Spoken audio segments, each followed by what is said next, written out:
Tu as évoqué tout à l'heure qu'après-guerre, justement, c'est Gaïa qui a émis un appel à l'aide pour faire venir justement des vagues d'êtres évolués. Comment tu peux nous parler de Gaïa, qu'on comprenne en fait que ça représente en fait? En fait, dans les strates d'évolution, Gaïa a déjà existé en cinquième dimension.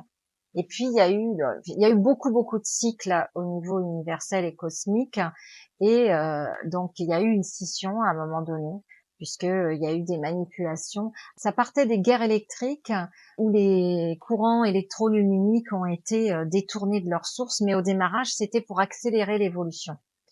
Et c'était pas forcément malveillant, mais en fait, ce que ça a provoqué, c'est qu'en détournant les courants électroluminiques, ben, ça détourne les courants de la source, et ça a créé en fait des distorsions. Et au fur et à mesure, ces distorsions, elles se sont engrammées, c'est devenu de plus en plus actif, et on a chuté. Et donc, à travers toutes ces dimensions de l'être et au niveau stellaire, eh bien, il y a eu des scissions chez les êtres, hein. Il y a eu des êtres qui ont voulu rester connectés à la loi de 1, à la source, et il y a eu des êtres qui ont voulu prendre le pouvoir. Et c'est de là que sont parties les différentes guerres galactiques. Et à ce moment-là, il y a eu une scission, et il y a une partie de Gaïa qui a été éjectée à travers ce processus de densification et d'involution vers la troisième dimension. Donc les harmoniques de Gaïa, ça a changé d'harmonique en fait. La Terre a changé d'harmonique, et il y a une partie qui a été piégée en troisième dimension. Mais il y a une partie qui existe toujours de Gaïa en cinquième dimension. Et c'est vrai qu'il y a eu Gaïa a émis des SOS parce qu'en fait elle était en souffrance et qu'elle voulait aussi réintégrer sa cinquième dimension.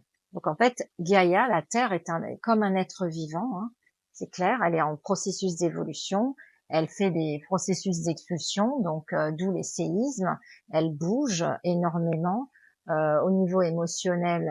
C'est un être vivant. Donc la Terre, quand on est connecté à la Terre, et d'ailleurs tous les peuples premiers l'avaient compris, les Amérindiens et puis tous les Dogons, enfin tous les peuples, il y a plein de peuples encore premiers en Papouasie, en Afrique, qui sont encore connectés à la terre-mère. Ils l'appellent en Amérique latine Pachamama, quoi, la terre-mère, quoi. C'est la mère. Et donc ils avaient un profond respect pour la terre-mère. Et nous, en fait, avec nos civilisations, je dirais pseudo-évoluées, parce qu'en fait, on est évolué technologiquement, mais très peu au niveau de la conscience. Eh bien, on a plus perdu la conscience, le lien avec la terre-mère, notre terre originelle, qui fait qu'aujourd'hui on voit tout ce qu'il y a sur la planète, quoi. Et donc là, il est temps de réintégrer cette conscience, d'être relié à la terre-mère, cette terre qui nous nourrit. Et en fait, la reconnexion à Gaïa permet aussi de reconnecter progressivement les plans de cinquième dimension. Donc c'est, en fait, on est en évolution conjointe. La terre-mère évolue si les êtres s'éveillent et évoluent, donc ça va permettre une montée en vibration, et ce qui va permettre de faire monter Gaïa en vibration. Si Gaïa évolue, ça va aussi influencer le mental et l'émotionnel des gens, et provoquer tout un tas de changements et d'évolutions dans l'humanité.